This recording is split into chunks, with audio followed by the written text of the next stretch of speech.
to thee any graven image or any likeness of anything that is in heaven above, or that is in the earth beneath, or that is in the water underneath the earth. Exodus 24. The title of the lesson today is The People Sin Against God. Exodus 32 verses 1 through 14. The time is 1445 BC. The place is Mount Sinai. The golden text, and they that know thy name will put their trust in thee. For thou, Lord, hast not forsaken them that seek thee. Psalm 9:10. The outline consists of two parts today. Part 1, Israel's religion. Part 2, the Lord's response. The purpose of this lesson is to anticipate God's response to our own sin and what we need to do about it.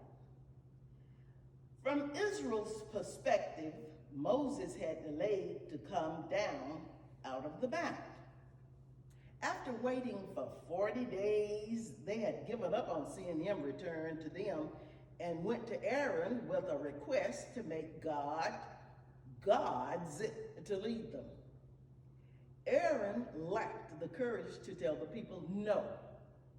Instead, he collected the gold earrings they were wearing and fashioned them into a golden calf. Upon seeing the calf, the people proclaimed that this was the God. When Aaron saw their enthusiasm, he built an altar before the calf and announced a festival to the Lord the next day.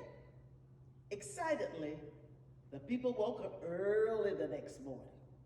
They replicated Moses' earlier covenant ceremony and offered burnt offerings and peace offerings before the idol.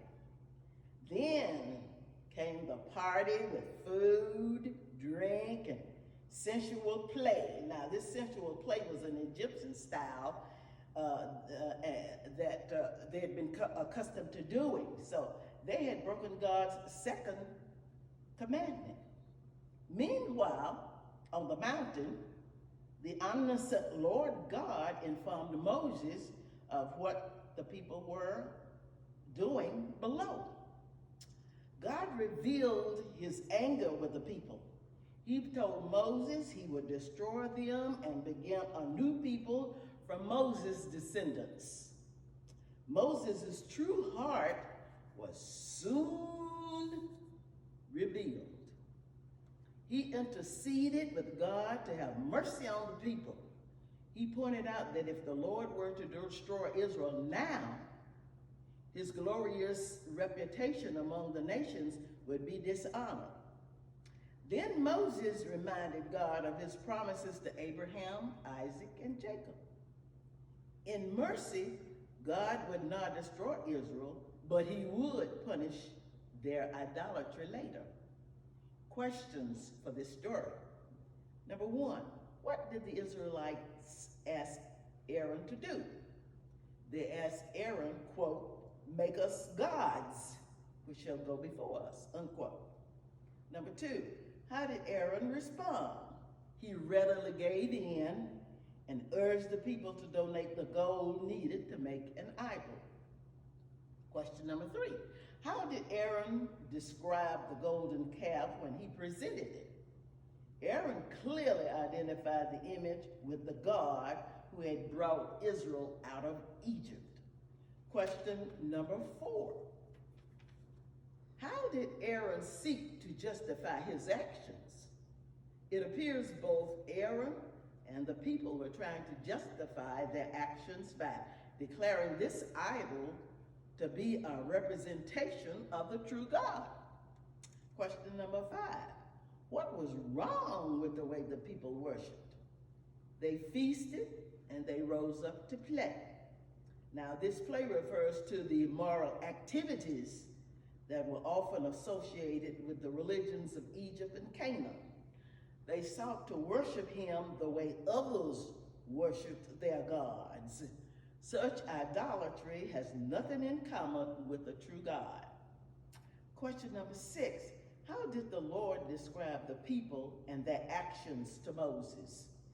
They had made an idol and proclaimed it to be their God. Question number 7. What did God propose to Moses? God said, quote, "Let me alone, that my wrath may wax hot against them, and that I may consume them," unquote. He would then start over by making for Moses a great nation.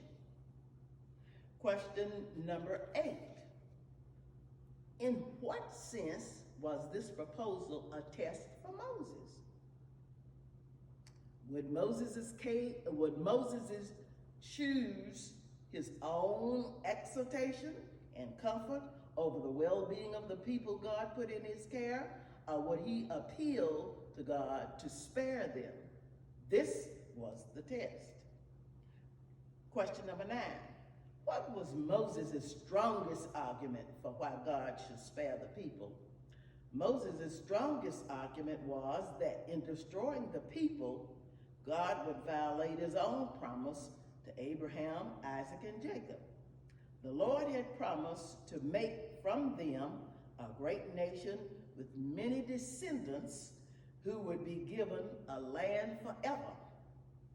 To annihilate them and start over, making a great nation out of just Moses, would contradict God's oath. Question number 10. How did Moses pass the test? He prayed for God to have mercy on his people, and this is exactly what God wanted and expected him to do. In conclusion, we can get weary of waiting for God to answer prayer or guide us in some decision. We may feel we cannot wait any longer, but we must wait on God. Inaction is preferable to bad action. When God appears to be absent, he is still very much present and fully aware of everything that happens. May the Lord continue to bless you. He promised to be my God. I never had to worry. Let's say it again. He walks right by me.